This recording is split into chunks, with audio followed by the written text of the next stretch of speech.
yang ringan yang seharusnya tidak perlu masuk ke polisi itu seperti misalnya kain kasa masuk, ada tertinggal, kemudian bisa diangkat dan orangnya kembali sehat, kok masih mau dipidana dokter seperti ini? Itu kan sudah tidak logis. Orangnya sudah sehat, kalau orangnya juga merasa sudah sehat bahwa sudah diangkat itu kain kasa, itu kan tidak boleh lagi, walaupun secara hukum itu boleh saja karena tidak menghilangkan pidananya apa yang kita sudah lakukan. Maksud saya ini usul yang saya lakukan. Sekali lagi yang saya katakan bahwa memang juga mungkin sistem di kedokteran atau sistem pelayanan harus diubah, karena sistem inilah dokter terus dipermasalahkan. Misalnya gara-gara registrasi, sebenarnya dokternya lah yang disalahkan, lambat berbuat, tidak berbuat juga salah, berbuat juga nanti dipidana. Jadi memang profesi dokter ini menurut saya memiliki risiko yang besar. Makanya waktu istri saya mau ambil spesialis, saya cari yang tidak ada risikonya. Makanya dia lari ke patologi klinik, katanya itulah risiko yang tidak ada, yang tidak bersentuhan dengan pasien, bilang itu cocok. Saya pikir itu dari saya. Assalamualaikum warahmatullahi wabarakatuh.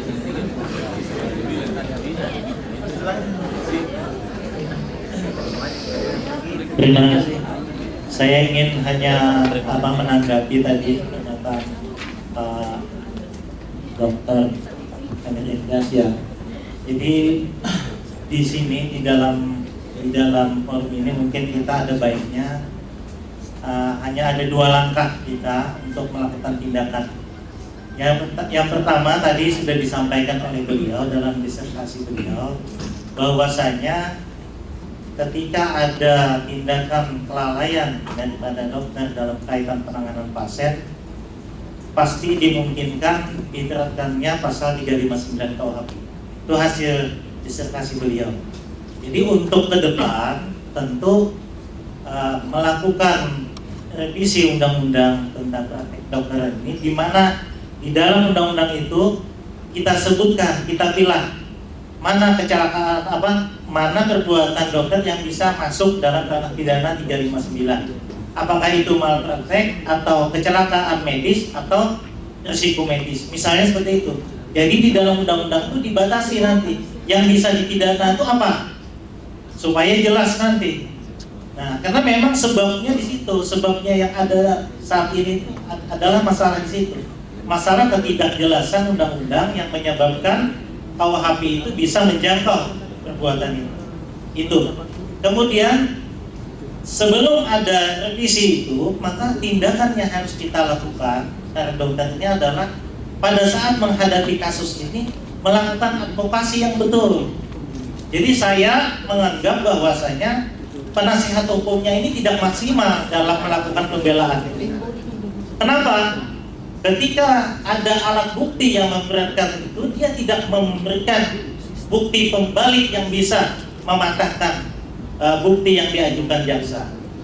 Bahkan itu harus dilakukan pada saat tingkat penyidikan. Karena di penyidikan itu disebutkan ketika terdakwa diperiksa itu sesuai pasal 116 KUHP, ditanya apakah dia akan mengajukan saksi yang meringankan.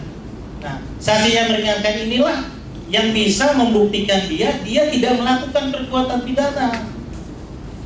Karena dia harus tahu si penasihat hukum ini alat bukti apa yang menyatakan bahwasanya si tersangka ini telah melakukan perbuatan pidana. Kemudian baru dia menyatakan mencari alat bukti yang bisa melawan alat bukti yang diajukan penyidik. Nah ini, jadi kelemahannya ada di situ. Bahkan ketika ada muncul di persidangan, misalnya ada keterangan ahli dari forensik tadi yang menyatakan tadi bahwa ada tindakan kelalaian di situ, itu harusnya langsung dibantah dengan menghadirkan keterangan ahli lagi yang bisa mematahkan keterangan itu. Nah ini tidak dilakukan, sehingga hakim pada saat dia memutuskan tentu dia akan melihat bukti yang ada di sidang itu. Kemudian dengan bukti-bukti itu dia memperoleh keyakinan yang mana sebenarnya yang bisa diyakini. Nah inilah yang terjadi di dalam kasus ini, sehingga menurut saya langkah-langkah itulah yang kita harus lakukan untuk kaitan dengan revisi undang-undang maupun sebelum adanya revisi undang-undang. Itu mungkin yang dapat saya sampaikan. sebagai tambahan. Terima kasih.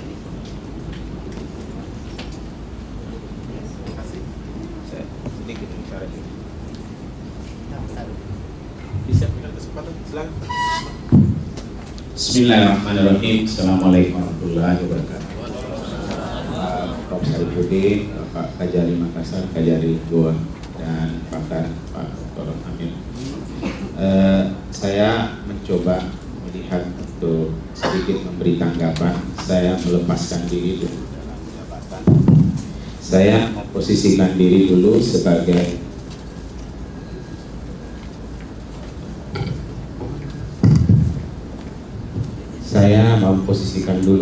sebagai seorang ahli penyakit dalam. Saya pelajari kasus ini, ada kondisi pre-op, ada durante operasi, ada post-op. Kemudian kita juga melihat kondisi dokter yang melaksanakan ini adalah dokter residen yang sementara pendidikan, kemudian di situ dikatakan tidak memiliki surat izin praktek. Ketiga-tiganya ini memiliki supervisor yang sudah berstatus sebagai dosen SPOG, ketiganya calon SPOG. Kemudian kalau kita mempelajari kondisi pasien pre-op, di situ kalau melihat berita tadi pagi, satu-satunya dikatakan bahwa terjadi gawat janin. Nah, kalau kita pelajari keputusan ini, ada kondisi pre-op, yaitu ada kondisi denyut jantung di atas 180. Di situ serta-merta dikatakan ventricle tachycardia. Saya kira ada sejawat saya dari penyakit dalam juga di sini. Diagnosis ventricle tachycardia itu biasanya dilakukan oleh ahli jantung atau ahli penyakit dalam. Kemudian dia ralat seketika menjadi ventricle fibrilasi. Saya pikir sampai sejauh mana kalau seorang ventricle fibrilasi kemudian mau diinduksi untuk dibius, saya kira itu sangat tidak ada satu dokter yang menyetujui. Kalau benar ventricle fibrilasi, artinya ventricle fibrilasi tahap akhir seseorang sebelum meninggal, jantung sudah tidak ada iramanya, dan itu pasti sudah terjadi emboli pada saat itu sebenarnya. Bisa terjadi macam-macam di dalam tubuh. Nah, kemudian muncul lagi ada kata emboli. Emboli ini diagnosa postmortem. Postmortem ini terjadi kata emboli setelah dilakukan otopsi. Nah, yang saya terus terang, mungkin saya yang tertinggal, saya tidak tahu teman saya dari bagian kebidanan dan bagian bedah, upaya apa yang bisa mengetahui bahwa terjadi emboli dalam durante operasi. Nah, durante operasi, ada urolog hadir di sini, ada teman-teman dalam bedah, durante operasi, sementara operasi berlangsung, dan ini diperkirakan, sehingga ini yang saya mesti cari tahu. Sedangkan boleh dan tidak bolehnya operasi itu ditentukan oleh spesialis anestesi. Makanya ada konsultasi dari spesialis kandungan ke anestesi. Kalau dikatakan setuju dioperasi, berarti sudah mempertimbangkan risiko ini. Nah, sekarang ada pilihan pada waktu itu, gawat janin dan ibu. Nah, saya kira di bagian mungkin Prof. Sarifuddin bisa menambahkan, pada saat kondisi seperti begitu, apa yang kita prioritas pada waktu itu? Prioritas ke ibu, prioritas ke anak, atau seperti apa? Saya kira nanti mungkin dapat ditambahkan. Nah, yang kedua, terlepas daripada masalah medisnya tadi, pre-opnya ada kondisi begini, durante operasi dan post-opnya ada begini, ini masalah status daripada teman kita. Kalau memang dia sudah presiden senior dan tidak memiliki SIP, saya pikir mungkin pusat pendidikan yang mesti menjelaskan kenapa tidak ada. Karena kalau kita di Unhas ini, saya kira semua residen harus memiliki SIP, dan kompetensi selama mengikuti pendidikan itu masih dikategorikan dokter umum dalam surat STR-nya. Tetapi ada penjelasan bahwa dia adalah peserta didik, makanya ada tahun keberapa dia sekarang, dan ada batasan bahwa dia sudah boleh diizinkan melakukan operasi atau tidak. Ada tahapan-tahapan. Biasanya Dr. Mesuri, operasi sesar itu tahun keberapa bisa dilakukan mandiri? Semester berapa ya? Semester 6. 5 ya? 5 sudah boleh. Sebelum itu tidak boleh memegang pisau untuk membuka. Jadi saya yakin bahwa 3 dokter ini sudah melampaui semester itu. Nanti itu dijelaskan. Nah, kalau seperti itu, dia melakukan tindakan, ada elektif, ada emergensi. Nah, kalau dilihat ini kondisi dia berada pada emergensi, Nah, apakah salah juga tanpa SIP tapi kondisi emergensi dia life saving memberikan, diizinkan oleh supervisornya, ini mohon juga dapat dipertimbangkan. Karena keputusan operasi ini sebenarnya disetujui oleh anestesinya untuk dapat dilakukan walaupun sudah ditahu kondisi pre-op-nya seperti begini. Nah, kami tambahkan bahwa menghadapi kita BPJS di 2014 lagi 20 hari ke depan ini, kami sudah menertibkan semuanya, tidak ada lagi yang tidak memiliki izin-izin dan sebagainya, karena bukan cuma konsekuensi hukum Pak, termasuk konsekuensi nanti imbalan jasa nanti akan kesulitan kalau tidak ada Pak Kajati. Jadi saya kira itu tambahan dari saya. Terima kasih.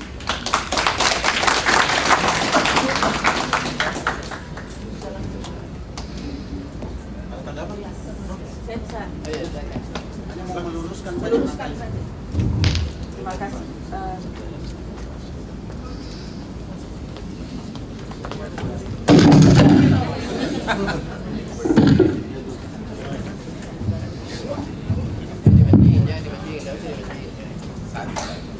Terima kasih.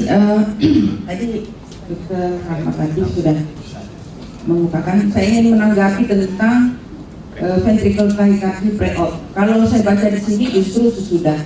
Jadi kan indikasinya gawat janin, baru kemudian kita operasi.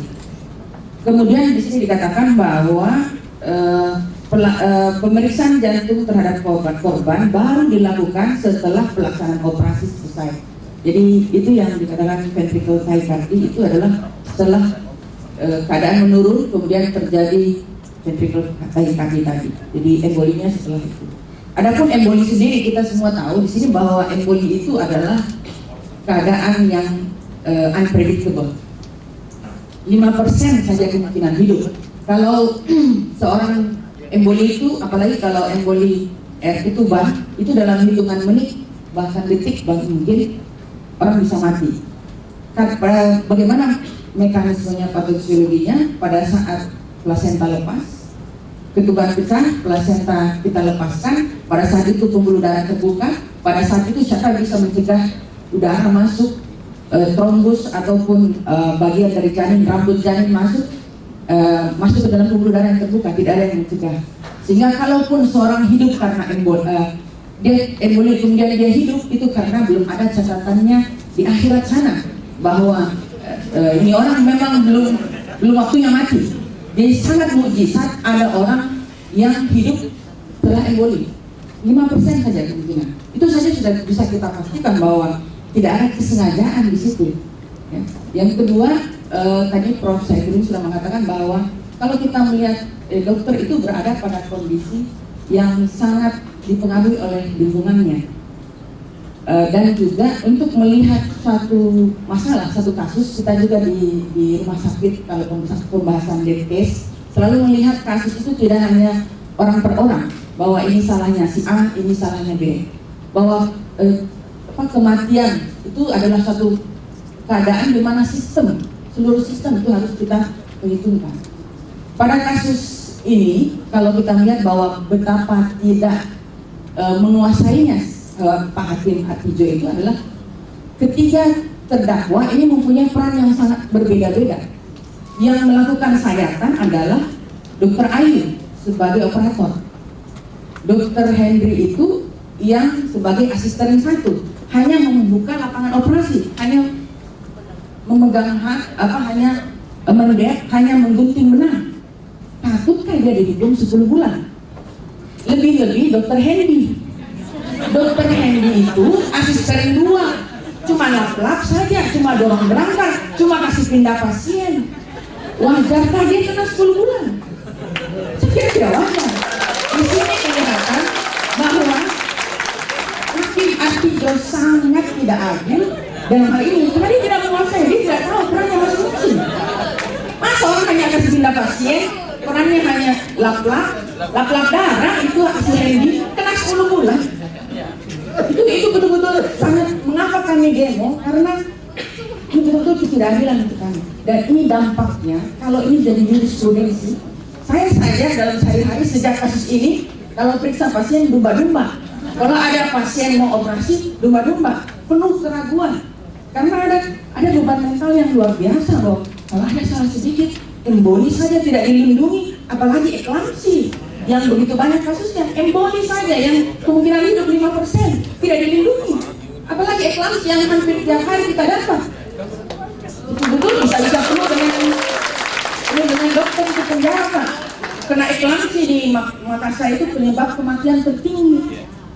Penyebab kematian tertinggi gara-gara eklamsi kita masuk penjara sudah nih. Kita gantung langsung semua. Kenapa kita masuk? Karena ini sudah terjadi di Amerika. Salah satu negara bagian Amerika sudah ada yang tidak ada dokter obstetrisnya. Sehingga kalau orang mau melahirkan dia pergi ke negara bagian lain. Bayangkan kalau misalnya Sulawesi Utara tidak ada dokter obstetris di sana. Kemudian masyarakat di sana kalau melahirkan pergi ke Sulawesi Selatan. Sampai di Makassar kita juga takut. Nggak berani, dia pindah ke Jakarta. Jadi kalau berapa sudah ya. Yang berikut lagi mengenai tadi dikatakan oleh Pak Amir bahwa dokter dibenarkan melakukan tindakan hukum itu untuk menyelamatkan pasien. Terus terang saya teringat dengan satu kasus di mana waktu saya sebagai residen, saya juga dikirim ke daerah yang terpencil, di mana pada saat itu mati lampu pada saat sudah mau operasi, mati lampu dan daerah yang sangat terpencil begitu, plasenta previa berdarah, ya. Apa yang harus kita lakukan kalau kita mau rujuk ke Makassar dari pulau? Mati pasien di jalan. Apa yang saya lakukan?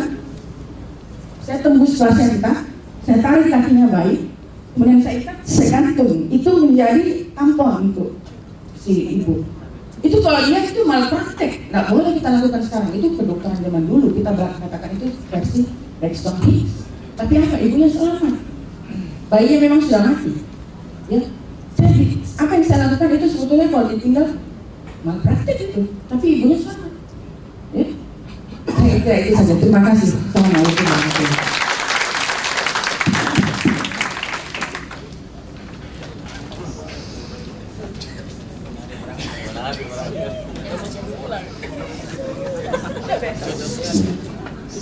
Mohon izin ya Bapak jadi sedikit Prof. Assalamualaikum warahmatullahi wabarakatuh. Saya mau perkenalkan diri. Pertama, nama saya Syahrul.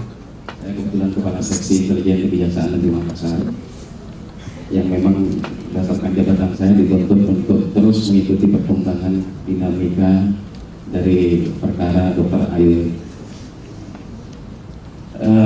Kalau tadi Bapak Kasih Bidung mengatakan sangat menghormati profesi dokter obji. Kalau saya beda lagi. Selain sangat menghormati, saya sangat mencintai dokter obji. Bukan cuma profesinya, tapi orangnya juga. Kebetulan istri saya dokter obji.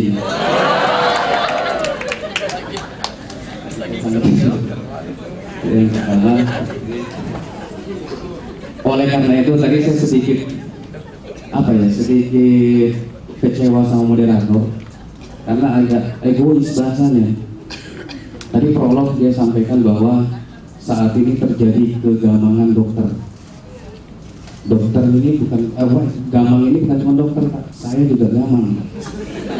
Bahkan mungkin kalau mau dihitung-hitung seluruh Indonesia, implikasi dari dokter Ayu ini, saya orang yang paling gamang karena di satu sisi saya dituntut harus mempertahankan ego sektoral sebagai profesi saya seorang jaksa, karena jaksa yang membawa perkara ini ke pengadilan. Tapi di sisi lain saya sebagai suami dokter obji, jadi saya gampang sekali Pak, galau sekali saya yang paling galau. Kalau teman-teman sebagai dokter jelas posisinya, bapak-bapak jaksa di Manado jelas posisinya, saling berseberangan, tapi saya di tengah-tengah apa dong? Ada tiga hal yang ingin saya sampaikan. Yang pertama mengenai tema talkshow kita hari ini, posisi dokter dalam sistem hukum Indonesia. Saya kira sederhana aja jawabannya. Ada dua. Yang pertama, dari perspektif profesi, dokter ini bisa berkedudukan sebagai ahli dalam setiap pembuktian perkara-perkara malpraktek persidangan. Terus yang kedua, dalam perspektif sebagai person, dokter ini sebagai subjek hukum. Itulah hubungannya tadi yang dikatakan oleh Bapak Kajari, equal justice before the law. Semua orang sama kedudukannya di hadapan hukum. Jadi cuma dua itu aja kedudukan dokter dalam sistem hukum Indonesia. Kemudian yang kedua, masalah yang menjadi polemik selama ini kan sangat-sangat dipertanyakan, kenapa jaksa membawa perkara ini dengan menggunakan undang-undang KUHP. Tadi saya pikir sudah dijawab oleh Bapak Kajari, oleh dokter dari bidang hukum, bahwa memang sudah tidak ada celah dan itu sangat dimungkinkan bisa dibawa ke KUHP pasal 359. Dan inilah tugasnya dokter nanti, tadi seperti disampaikan oleh Dr. Amir, memformulasikan atau merevisi kembali undang-undang praktek kedokteran. Jadi secara tegas bahwa itu tidak bisa tidak bisa diproses. Kalau ada yang seperti itu, tahapannya apa? Gitu. Harus tegas di dalam undang-undang praktek kedokteran. Kemarin judicial review-nya mungkin tanggung, cuma minta dihilangkan itu aja. Nah, karena dihilangkan, dicarilah catatan yang lain yang resikonya bahkan lebih besar daripada awal itu. Kemudian yang ketiga, saya ingin mengajak semua bahwa bukan saatnya dan bukan lagi tempatnya untuk kita perdebatkan sebuah putusan Mahkamah Agung. Jadi sebenarnya tidak ada yang salah. Kami bukan membela profesi. Kami seorang jaksa tidak punya kewenangan untuk menilai bahkan memutuskan seorang dokter bersalah atau tidak. Kami ini tugas kami cuma menuntut, mendakwa. Kalau dalam kamus besar Indonesia, mendakwa itu adalah menuduh.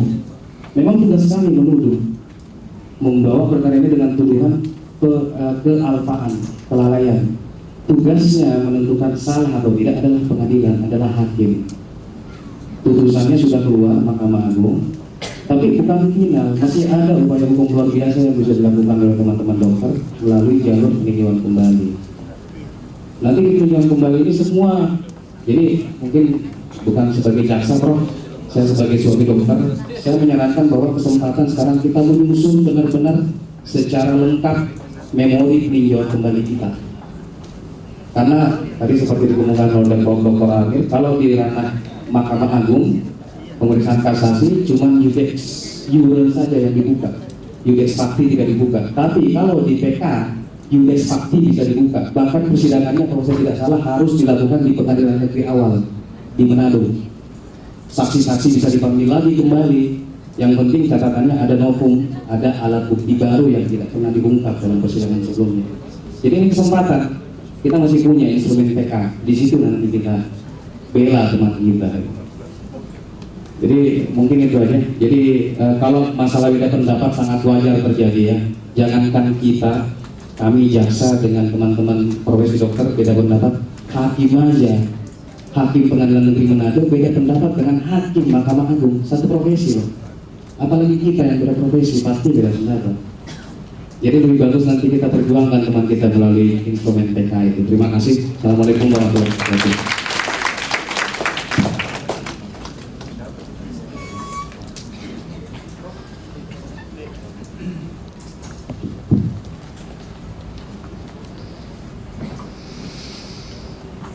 Jadi saya tadi diminta Pak Dr. Rahman dan juga Pak Amir tadi mengenai emboli ini. Jadi kita di forensik itu jenazah itu barang bukti. Apa saja di jenazah itu barang bukti. Jadi kerjanya forensik untuk yang orang mati ya. Forensik tidak bertemu orang mati ya, forensik orang hidup juga.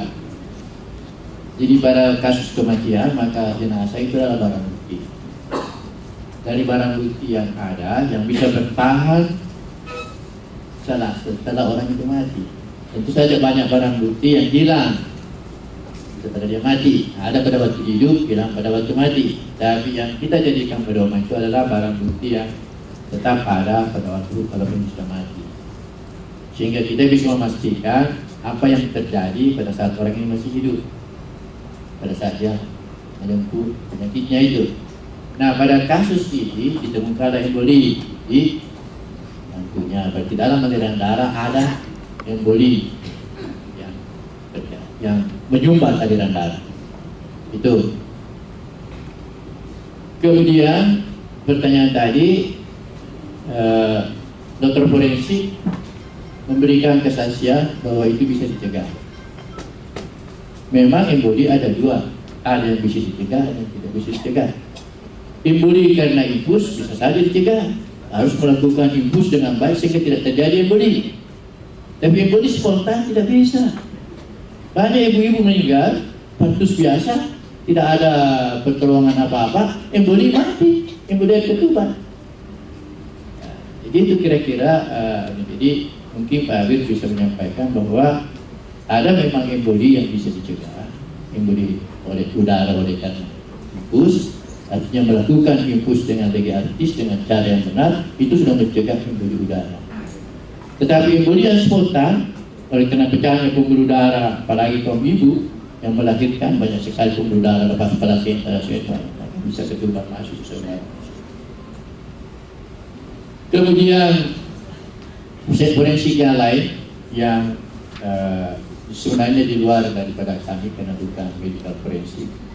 Ini forensik itu dua soal. Memang kita ada juga kewajiban sama forensik mengenai tanda tangan ini yang selalu dikemukakan oleh saudara Dr. Marius, tanda tangan palsu. Saya juga tadi malam, saya tengah malam sembahyang jam 2, sebenarnya Tuhan bimbing saya besok. Saya ini tidak tahu apa saya bimbing besok, ini tidak ada persiapan. Saya tadi juga berpikir begitu, kok bisa ya kalau tanda tangan palsu yang menjadi persoalan, kenapa bisa kayak tanda tangan palsu dilakukan satu bolpoin dipegang 3 orang, satu bolpoin dipegang 3 orang sehingga tiga-tiganya kena tanda tangan palsu. Kedua, sudah kalau memang secara forensik katanya dibuktikan bahwa itu palsu, buktikan lagi siapa yang memalsukan. Karena dalam rumah sakit itu terlalu banyak orang pegang status, terlalu banyak, mulai dari registrasi, mulai dari apa, sama perawat, dokter, banyak pegang status. Ini yang perlu kita anukan dari segi forensiknya ini. Jadi dua hal ini dari segi forensik barangkali yang saya tanggapi. Yang terakhir, komentar terakhir dari apa namanya tadi itu, ada 2 anggota di sini. Dari kita ada IID, Pak, Ikatan Dokter Indonesia, ada IID, Ikatan Istri Dokter Indonesia. Ini tadi 2 ini anggota ISDI, Ikatan Suami Dokter Indonesia. Nah, ini yang kapan tadi anggota. Saya kira memang sekarang mungkin teman-teman di pengurus IID atau di mana saja yang bisa keluar atau paguyuban ini bisa memulai gerakan untuk ke sana.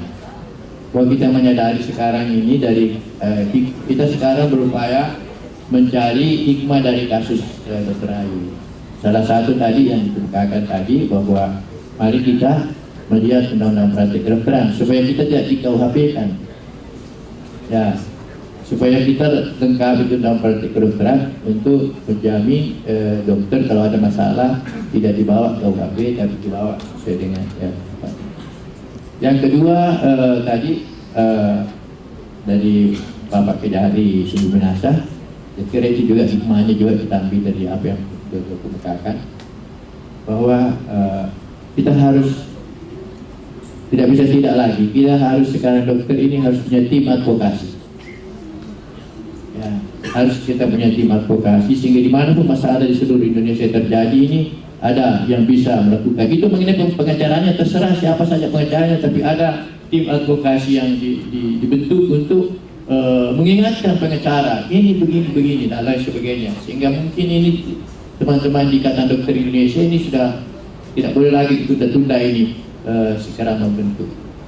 Kemudian yang ketiga yang saya tambahkan barangkali ini adalah bagaimanapun juga kekurangan undang-undang praktik kedokteran yang ke 2004 itu, tapi sudah diimplementasikan. Bagaimana kekurangannya dia, tapi sudah dijalankan. Terutama dijalankan untuk mengatur supaya seorang dokter bisa berpraktik dan itu dipatuhi semua. Yang dijalankan juga mengenai sanksi itu jalan. Di Makassar sendiri nih, kalau tidak salah Pak Kepala Dinas tahu betul tuh, karena kalau kita mau sidang, kita pinjam ruangannya. Jadi kalau MKDKI mau sidang, itu pinjam ruangannya Pak Kepala Dinas Provinsi, di sana dilakukan sidangnya. Dan tim pengadilnya bukan dari Makassar, dari Jakarta. Jadi beberapa teman kita ada ya diproses di MKDKI. Majelis Kehormatan Disiplin Kedokteran Indonesia. Itu sudah berapa dan sudah ada semua sanksinya, sudah jalan. Saya juga pernah sekali dipanggil sebagai saksi ahli. Kasusnya Jakarta, yang jadi itu adalah kasus Jakarta, tapi saya dipanggil sebagai saksi ahli. Saksi ahli itu hebatnya, bukan saya ke Jakarta. Dokter 3-4 orang itu